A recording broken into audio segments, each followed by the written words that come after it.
এই মানবাধিকার কমিশনের কি প্রয়োজন পড়লো? এবং এই সরকারের এই ইস্যু তো এগুলো হওয়ার কথাও ছিল না। আমাদের কি দুর্ভাগ্যের শেষ হবে না কে জানে? আমাদের এই দুর্ভাগা এই জাতির কবে যে মুক্তি হবে কে জানে?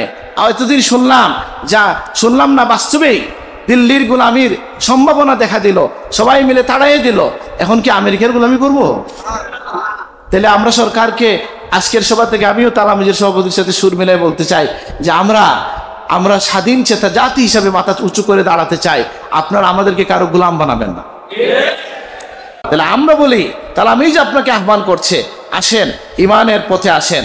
সেই ইমান, যে ইমানের খবর নিয়ে এসেছেন শাহজালাল মুজাদ্দেদ আল ইয়ামানি, যে পতাকা এই ভূমিতে উড়িয়েছেন শাহ কারামত আলী জৌনপুরি, যে পতাকার উত্তরাধিকার বহন করেছেন আমাদের প্রিয় মুর্শিদ আল্লামা ফুলতুলি রহমতুল্লাহ আলাইহি, ডক্টর মনজুরুল হায়দার। আমি এটার জন্য আল্লাহ শুকরিয়া আদায় করি যে আমি ওনার সাথে পরিচিত হইলাম। ওনার একটা নাম আছে, লেখক নাম কি এটা, সুমন আখন্দ।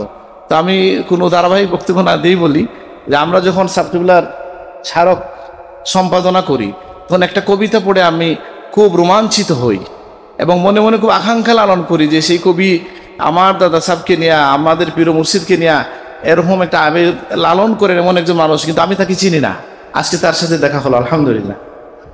আর এখানে আরও যারা আশরাফুলের নাম আমি নিচ্ছি না, মৌলানা আবু সাইদ মোহাম্মদ কুতুবুল আলম অধ্যক্ষ, ডক্টর শাহজালাল ডিওয়াই কামিল মাদ্রাসা, মৌলানা নজবুদা খান মুহাদ্দিস সাহেব, নজির আহমদ হেলাল, মাহবুরমান ফরহাদ, তালামিজের কেন্দ্রীয় সভাপতি দ্বয় এবং অন্যান্য অতিথিবৃন্দ, সকলকে মুবারকবাদ জানাচ্ছি এবং আল্লাহর শুকরিয়া আদায় করছি এরকম একটা মুবারক মাহফিলে আসতে পারলাম, আলহামদুলিল্লাহ।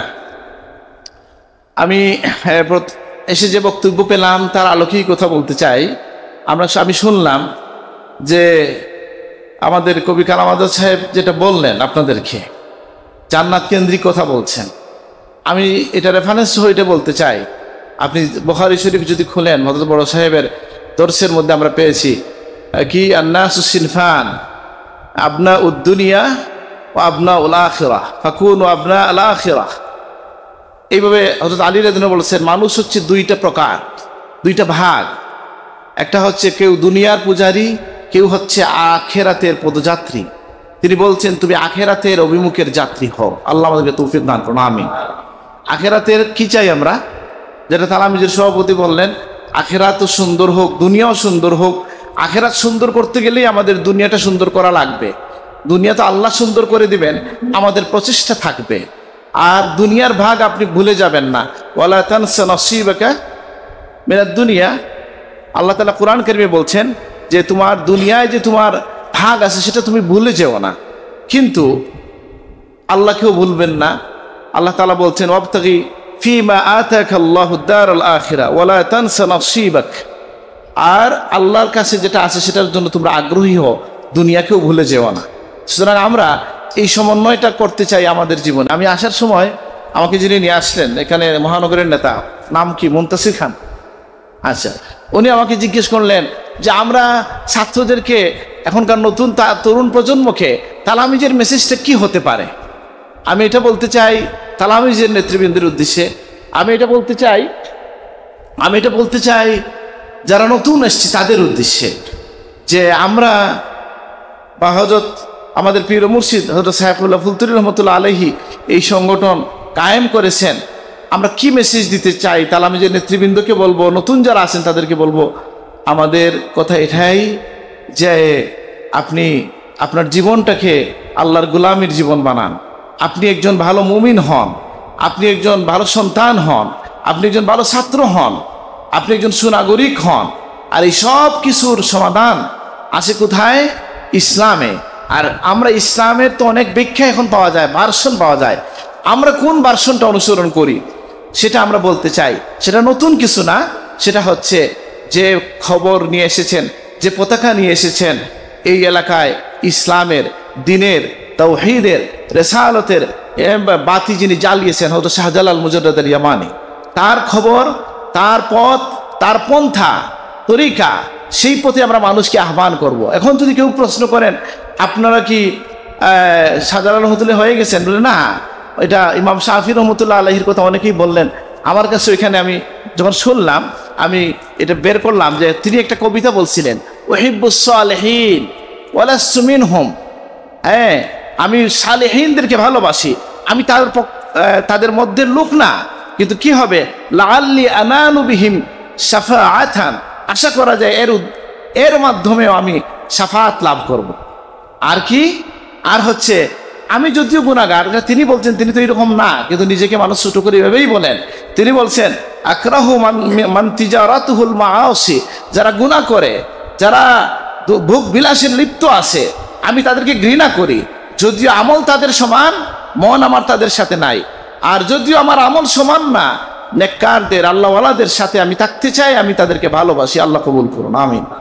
তো আমাদের নতুন কোনো, আমি বলছি যে আমরা আদর্শের কথা বলবো। কালকে তালামিজ ইসলামিয়া ঢাকা বিশ্ববিদ্যালয়ের একটা সেমিনার ছিল, সেখানে আমাদের যিনি প্রধান অতিথি ছিলেন, আজকে দেখছি পত্রিকায় আসলো, তিনি কি বক্তব্য দিলেন, যেটা বললেন, বা আমরা এই যে মহরম বুধে শেষ হলো, বা আজকে শেষ দিন এরকম কিছু, তো ইমাম হুসাইন রাদিয়াল্লাহু আনহুর যে ত্যাগ, যে কুরবানি, সেখান থেকে আপনি আমি আমাদের জীবনের শিক্ষাটা কি, যেটা ওইখানেও আলোচিত হলো, আমি আপনাদেরকে এটা খবরটা পৌঁছে দিতে চাই। সেটা হচ্ছে কি, যে আমি যদি সত্যের সাথে থাকি, আমি যদি ন্যায়ের পথে থাকি, আমি দুনিয়ায় যদি হেরেও যাই, তারপরে আমি হারি না, আমি বিজয়ী হই, আলহামদুলিল্লাহ। আজকে মুমিনের হৃদয়ের রাজা কে? ইয়াজিদ হুসাইন রাদিয়াল্লাহু আনহু, নাকি? এজন্য অনেক উলামায়ে কেরাম বলছেন যে হুসাইন রাদিয়াল্লাহু আনহু ঈমানদারদের মধ্যে বেঁচে আছেন, কিন্তু তিনি সাময়িক সময়ের জন্য হয়তো একটু, আপনার দৃষ্টিতে হয়তো তিনি পরাজিত হয়েছেন। আসলে মুমিন কখনো পরাজিত হয় না, যদি বাঁচে সে গাজী হয়, ইন্তেকার করছেন তিনি, শহীদ হয়েছেন, আর তিনি তো শহীদদের সর্দার, আলহামদুলিল্লাহ। তা আমি যেটা বলছিলাম, আমরা তরুণদের উদ্দেশ্যে এই সমস্ত সেমিনারের একটা উদ্দেশ্য, এটা আমি মনে করি যে আমাদের আগের যারা জেনারেশন আছেন, তাদের অভিজ্ঞতা থেকে আমরা নিজেদেরকে আলোকিত করতে পারি। আজকে জীবনের এই পড়ন্ত বেলায় এসে আমাদের কবি কালাম আজাদ স্যার যে কথাটা বললেন, আজকের বিশেষ অতিথি, তিনি যে কথাটা বললেন, এখান থেকে তিনি একটা ডিগ্রি কলেজের প্রিন্সিপাল ছিলেন, এখনও তিনি শিক্ষা দানে ব্যস্ত আছেন। তার এই সারা জীবনের অভিজ্ঞতায় তিনি এক লাইনে বলে দিয়েছেন যে তোমরা কি করো, মানে আল্লাহ পাও, রসুল পাও, মানে কি, জান্নাতে গেলে সবকে পাওয়া যায়, সুবহানাল্লাহ। এই জন্য আমরা যখন সাজিলে পড়ছিলাম, তখন আমাদের হুজুর বলছিলেন আজরে কারিমের ব্যাখ্যা করা হয়েছে জান্নাত, জান্নাত বড় না যে আল্লাহর সাক্ষাৎ বড়। হ্যাঁ, কেউ যদি জান্নাত, আল্লাহর সাক্ষাৎ পেতে চায়, তাকে তো জান্নাতেই যেতে হবে, নাকি? সুতরাং আমাদের পথ চলাটা কেমন হবে, এটা জেনে নেওয়ার জন্য, বোঝার জন্য, তরুণদের মনে, কচিকাচাদের হৃদয়ে এই খবরটা, এই মেসেজটা পৌঁছে দেওয়ার জন্যই তালামিজ ইসলামের একটা উদ্দেশ্য, আমি মনে করি এটা, যে পৌঁছে দেওয়া। আপনাদের লক্ষ্য পান কি হবে, আপনাদের টার্গেট কি হবে জীবনের, এখানে এই কথাটা আসছে যে জীবনের আমাদের একটা টার্গেট ঠিক করতে হবে। আপনি বর্তমান সময়ে, আমি আসার সময় চেষ্টা করেছি, এটা আমি দেখতে পারি নাই, বর্তমান সময়ে বাংলাদেশে বা একটা বিষয় আমাকে খুব আলোড়িত করে বা চিন্তিত করে, যে আমরা যাদেরকে উন্নত দেশ বলি, আমার কথা ভুল হইলে মুরব্বীরা আছে সংশোধন করতে পারবেন, আমরা যাদেরকে উন্নত দেশ বলি মনে করি দুনিয়ার দৃষ্টিতে, আচ্ছা বলেন তো, ওই সমস্ত দেশে, সেই দেশ যদি গণতান্ত্রিক হয়, যেমন পাশ্চাত্য, সেই দেশ যারা উন্নতি করেছে অগণতান্ত্রিক হয়, যেটাকে আপনি রাজতন্ত্র বলেন, সেখানেও হয়, যারা উন্নতি করেছে, এইভাবে মনে হয় না। আমি তো দু একটা দেশে গেলামও, আর যতটুকু আপনি খবর নেবেন, জানবেন যে এই আপনার এই চায়ের স্টল থেকে মসজিদের ইয়ে পর্যন্ত, মিম্বর পর্যন্ত, আর কি একেবারে সকল লেভেলের লোক, যিনি সংসদে আছেন, যিনি অধ্যাপনায় আছেন, সকলের এক কাজ যে প্রতিদিন রাজনীতি নিয়ে কথা বলা। আমি কোনো বিরাজনীতিকরণের কথা বলছি না, কিন্তু আমি বলছি আমরা সকলের জীবনের কি একটাই টার্গেট, যে আমরা সবাই এমপি হব। এটা কি সবার টার্গেট? এটা হওয়া কি উচিত? এটা যদি হয়, তাহলে দেশ কি শান্তি হওয়ার সুযোগ আছে? আমি এটা কেন বললাম ভাই, আমার মাথায় এই চিন্তাটা কেন আসলো, যে আমরা এখানে হাদিস, কালকে আমি খুতবা দিতে গিয়ে যেটা পড়েছিলাম, যে সাহাবী বলতেছেন আমরা একটা তাবুকের জিহাদে ছিলাম, সেই সময়ে, হ্যাঁ, আনাস ইবনে মালিক এটা বলছেন যে আমরা জিহাদে যাওয়ার পথে হঠাৎ করে দেখলাম একজন যুবক, যার স্বাস্থ্য খুব ভালো, সে খুব দ্রুত গতিতে চলতে পারে, সে রাখতেছে কি, ভেড়া, ছোট ছোট ভেড়া সে প্রতিপালন করছে। আমরা বল, আহা, এই লোক যদি জেহাদে আসতো তাহলে কত না ভালো হইতো তার জন্য। তখন রাসূলুল্লাহ পর্যন্ত এই কথা পৌঁছে গেল। আল্লাহ নবী বললেন, তোমরা কি বলেছো? আমরা বললাম, যা বলেছি তা বললাম। নবীজি বললেন, শোনো, সে যদি এই সব কয়টা কথা নবীজি একসাথে বলে দিলেন। আমি তো কালকে এটা নিয়ে খুতবা দিয়েছি, আমার কাছে কাগজটাও আছে। নবীজি বলছেন, আমা ইন্নাহু কানা ইয়াসা আলা ওয়ালিদাইহি আও আহাদিহিমা ফাহুয়া ফি সাবিলিল্লাহ। সে যদি এই বেড়া রাখার মধ্য দিয়া তার পিতামাতা একজন, দুইজন অথবা একজনের জন্য সে যদি জীবিকা নির্বাহের কাজ করে, তাহলে সেও আল্লাহর পথে আছে। সুবহানাল্লাহ। তাহলে কি বোঝা গেল? যে জেহাদের ময়দানে যাওয়ার পথে আল্লাহ নবী ওই লোককে জেহাদে ডাকছেন না, তাকে তার কর্তব্য পালনের কথা বললেন? একইভাবে আপনি আসেন, তিনি বলতেছেন, শুনো, সে যদি ব্যস্ত হয়, সে যদি প্রচেষ্টায় থাকে তার পরিবারের জন্য, ইয়াকফিহিম, তাদের যথেষ্ট হয় তাদের জীবিকা, তাহলে ফাহুয়া ফি সাবিলিল্লাহ, তখনও সে আল্লাহর পথে। ওয়াইন কানা ইয়াসআ আলা নাফসিহি, সে নিজের জন্য যদি এই কাজ করে, ফাহুয়া ফি সাবিলিল্লাহ আযজা ওয়া জাল্লা, নিজের জীবিকার জন্য যদি সে কাজ করে, তখনও সে আল্লাহর পথে আছে। সুবহানাল্লাহ।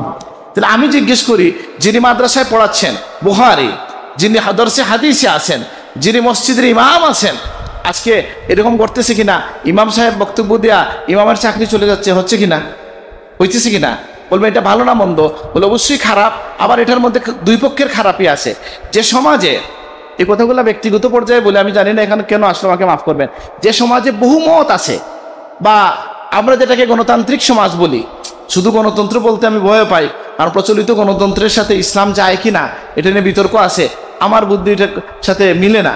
তারপরেও বলছি, যে সমাজে বহুমত আছে, এক মসজিদে নামাজ পড়েন, বহু মতের লোক, বহু দলের লোক, তাহলে আপনি যদি এক দলের কথা বলেন, অন্য দলের মুসল্লি খেপবে না? বুঝলাম না। আচ্ছা, এটা হইলো। আপনি বলবেন না, তাহলে ইসলামের কথা বলেন, ইসলামী দল কয়টা ভাই? একটা। বুঝলাম না, একটা। কোন দল বলবেন? সুতরাং কখনো কখনো আসে যে আপনি যেটাকে মনে করেন যে উনি দুনিয়ার খবর রাখে না, রাজনীতি বুঝে না, বলে উনি আরো বড় রাজনীতি করে, আপনি বুঝেন না। কি রাজনীতি করে? বলে হ্যাঁ, আমি কতদিন কোথায়, অনেকে আসলেন ফুলতলি কমপ্লেক্সে, যে আমি বলছি, ধরেন 4 জন লোক এটা নিয়ে মারামারি করতেছে, 5 জন।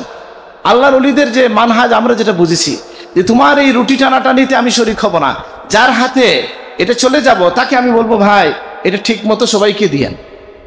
বুঝেন না ওদের?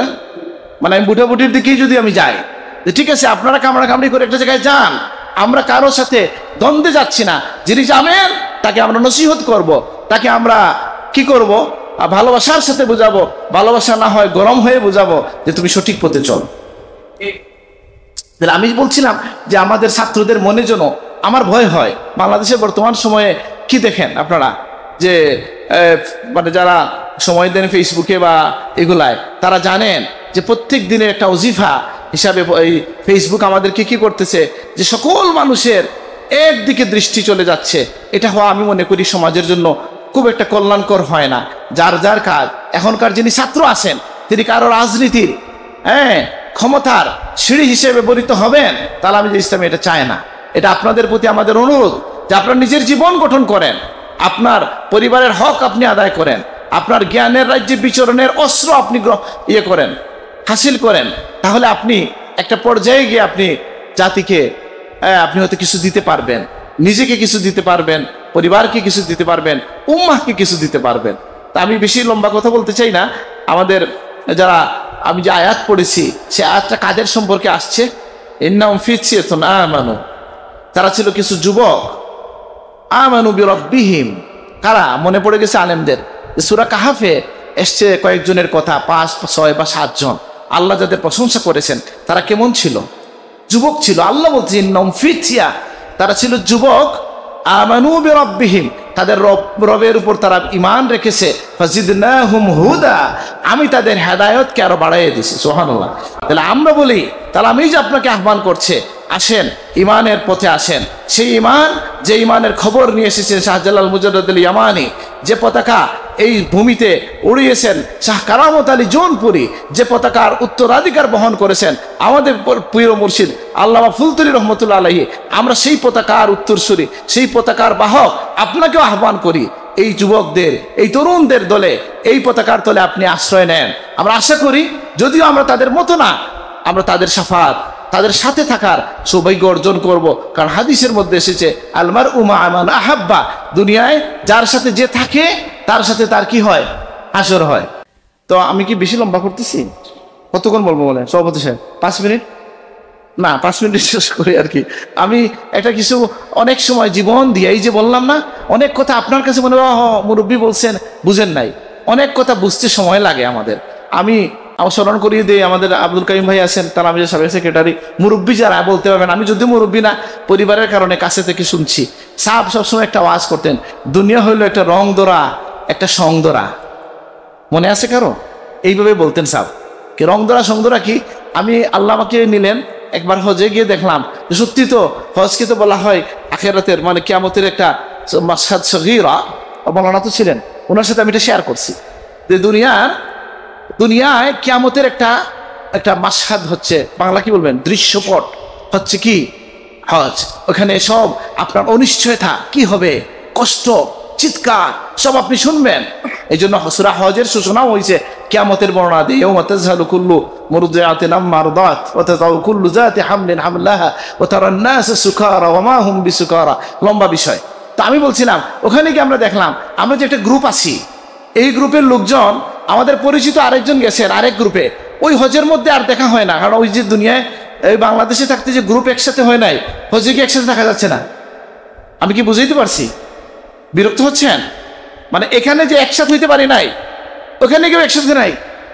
আবার ওইখানে আমরা এক হয়ে যাই, আমাদের যে একটা কোম্পানি আছে, এদের একটা কালার দিছে, ওইটা দেখে দেখে সবাই এক হয়ে যায়। তাহলে দেখা গেল ওই যে দুনিয়ায় যেটাকে ছোটো কিয়ামতের একটা আলামত বা দৃশ্যপট হয়েছে, ওইখানেও দেখা যাচ্ছে রঙের সঙ্গের একটা গুরুত্ব সরাসরি আমরা দেখলাম। আর হাদিসে তো আসেই যে আলমার উমা আমান আহাব্বা, হ্যাঁ, যার সাথে যার ভালোবাসা হাসরে তার সাথে সে থাকবে।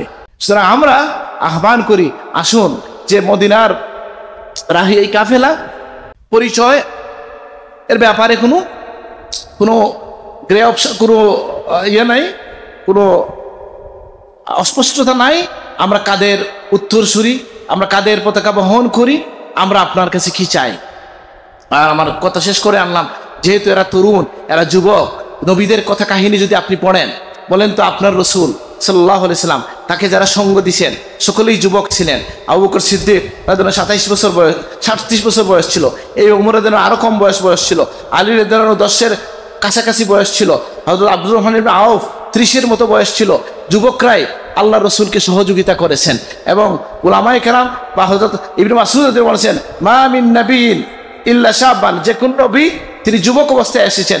ইব্রাহিম আলাইহিস সালামের কথা আসছে কি, এদে সামিনা ফাতাই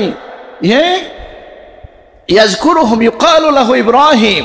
তারা যখন বলছে যে এই মূর্তিগুলো ভাঙলো কে, তারা বলছে হ্যাঁ, এদের কথা আলোচনা করতে একটা যুবককে শুনতাম, তার নাম হচ্ছে ইব্রাহিম। তো ইব্রাহিম যখন দাঁড়ালেন তাওহীদের পক্ষে, তিনি কি বৃদ্ধ ছিলেন না যুবক ছিলেন?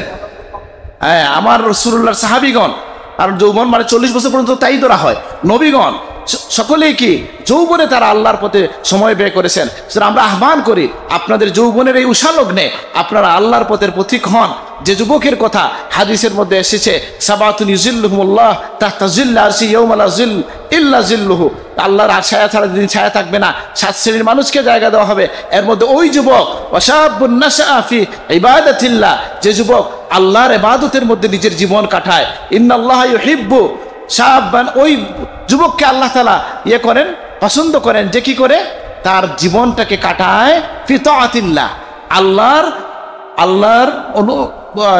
আল্লাহর দ্বীনের পথে যে জীবন কাটায়, আল্লাহ তাকে পছন্দ করেন। সুতরাং আপনারা যারা ছাত্র আছেন, আপনি বলেন আমি দিনের কি কাজ করব, আমি কি মসজিদে বসে থাকবো? না, আপনি যখন আপনার উদ্দেশ্য ঠিক করে, নবীজির হাদিস বলছে পড়বেন দেশের সেবার জন্য, নিজের পরিবারকে প্রতিপালনের জন্য, জাতিকে কিছু দেওয়ার জন্য, সেই সময়ও আপনার এই পড়াটাও ইবাদত হয়ে যাবে। শুধু আপনার উদ্দেশ্য হবে যে আপনার নিয়তটাকে আপনি ঠিক করে নেবেন, আপনার টার্গেটটাকে আপনি ঠিক করে নেবেন। দুনিয়া অর্জনের জন্য এটা না হয়, আমরা যা করব আল্লাহর জন্য করব, আল্লাহরকে পাওয়ার জন্য কি করতে হবে? বলে সরাসরি আল্লাহকে কি দিবেন আপনি? বলে মানুষের আল্লাহর সৃষ্টির প্রতি ভালোবাসা, সেবার মানসিকতা নিয়ে আপনি জ্ঞান অর্জন করেন, এগিয়ে যান, তাহলে আপনার এটাও ইবাদত হবে, আপনি ওই হাদিসের অংশ হয়ে যাবেন। আমি আমার কথা অনেক ছোট করে বলার ইচ্ছা ছিল, লম্বা হলো। আমি ধন্যবাদ জানাই যারা অতিথি হিসাবে এখানে এসেছেন। মৌলানা মুফতি সালেহ সাহেব অত্যন্ত গুরুত্বপূর্ণ বক্তব্য দিয়েছেন আদবের কথা। আমি এক লাইনে বিষয় না বললে পারতেছি না, বলবো আদবটা কেমন। আদব যদি আপনি আল্লাহর নবীর কথায় যদি আসেন, নবীজি প্রথমে বলতেছেন আমাদেরকে সন্তানের ব্যাপারে নসিহত কি করছেন, যে আদিবুহুম ওয়া আল্লিমুহুম ফাইন্নাহুম আমানাহ, তোমাদের সন্তানদেরকে তোমরা আদব শিখাও, ইলম শিখাও, কারণ তারা তোমাদের জন্য আমানত। আমি জিজ্ঞেস করি, আমরা আদব শিখানো বলতে কি? আমরা এই যে বড়কে দেখলে দাঁড়ায় যাওয়া বলেন, সালাম দেওয়া, বিনয়ের সাথে দাঁড়ানো, এগুলা ঠিক আছে না? আমার ছাত্রদেরকে আমি কি বলবো ফার্স্ট ইয়ারেই বলি কি, বলে এই শোনো, তোমরা যখন বিসিএস ক্যাডার হইতে যাবা তখন কি করবা? আমি কিন্তু বিসিএস দিই নাই, জীবনে দিলে ফেল করবো, এটা আমি বলতেছি, শিওর আছেন।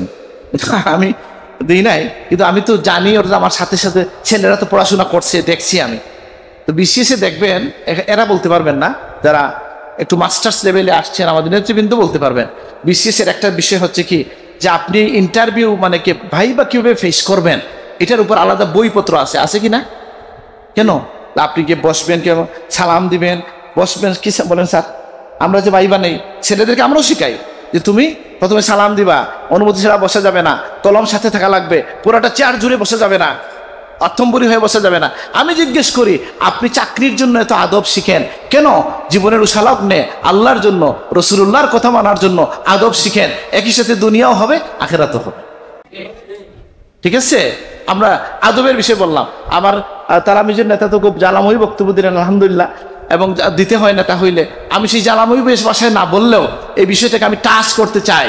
সেটা হচ্ছে কি, বাংলাদেশের আমাদের কি দুর্ভাগ্যের শেষ হবে না? কে জানে? আমাদের এই দুর্ভাগা এই জাতির কবে যে মুক্তি হবে কে জানে? এতদিন শুনলাম না, বাস্তবেই দিল্লির গোলামির সম্ভাবনা দেখা দিল, সবাই মিলে তাড়াইয়ে দিল। এখন কি আমেরিকার গোলামি করব? তাহলে আমরা সরকারকে আজকের সভা থেকে, আমিও তালামিজের সভাপতির সাথে সুর মিলাই বলতে চাই যে আমরা স্বাধীন চেতা জাতি হিসাবে মাথা উঁচু করে দাঁড়াতে চাই। আপনারা আমাদেরকে কারো গোলাম বানাবেন না। আপনারা এই মানবাধিকার কমিশনের কি প্রয়োজন পড়লো, এবং এই সরকারের ইস্যু তো এগুলো হওয়ার কথাও ছিল না। এই সরকার তো একটা ভালো নির্বাচন দিবে, আমি যদি ভোট টুট দিই না, তারপরে বলতেছি মানুষ যেটা চায় যে নির্বাচন হবে, একটা সরকার আসবে, জনগণের সরকার হলে জনগণের পালসটাও বুঝে, তাই না? কারণ আপনি কে কোথা থেকে উড়ে এসে জুড়ে বসলেন, লোকজনও কম, লোক বললো তাদের আসলে কম, সব কথা হয়তো তার কাছে পৌঁছায় না। তাহলে আমরা নসিহতের উদ্দেশ্যেই বলবো যে আমাদের এই জাতিকে নিয়ে আর যেন ছেলেমেলে খেলা না হয়। প্রত্যেকে তার ব্যক্তিগত জীবনে আমি সবাইকে অনুরোধ করব, ভাই মিছিল মিটিং এটা তো মাঝে মধ্যে করবেন, প্রতিদিন আল্লাহর কাছে হাত তুলেন না, দোয়া করেন না? সেই সময় এই দেশের জন্য একটু দোয়া করেন, আল্লাহকে বলেন যে আল্লাহ এই পৌত্তলিক কথার মধ্যে একটা তৌহিদের একটা ভূখণ্ড এই বাংলাদেশকে আপনি সুরক্ষা দেন, সার্বভৌমত্বকে রক্ষা করেন, এবং আপনার পথে আমাদেরকে পরিচালিত করেন। আমিন। আমি আমার কথা এখানে শেষ করলাম। সকলকে মোবারকবাদ। বিশেষ করে আসার সময় তো আমি ভাবি নাই এত সুন্দর একটা পরিবেশ হবে, মানে রেস্টুরেন্ট বা কিরকম একটা কিছু লেখা আছে এখানে, কি লেখা? পার্টি সেন্টার, আমার হচ্ছে খুব ছোটোখাটো কিছু হবে নাকি? তো সুতরাং অত্যন্ত সুন্দর এই সবার আয়োজনের জন্য আমাদের সভাপতি যিনি আছেন এখানকার এবং সেক্রেটারি সহ এই কমিটিকে, ঢাকা সিলেট মহানগর তালামিজ ইসলামের কমিটিকে আমি মোবারকবাদ জানাচ্ছি। সকল অতিথিবৃন্দের প্রতি আমার শ্রদ্ধা জানাচ্ছি, আর তালামিজের কর্মীদেরকে ভালোবাসা জানাচ্ছি, এবং যারা আসছেন সকলকে মোবারকবাদ জানিয়ে আমার কথা শেষ করছি। আসসালামু আলাইকুম ওয়া রাহমাতুল্লাহ।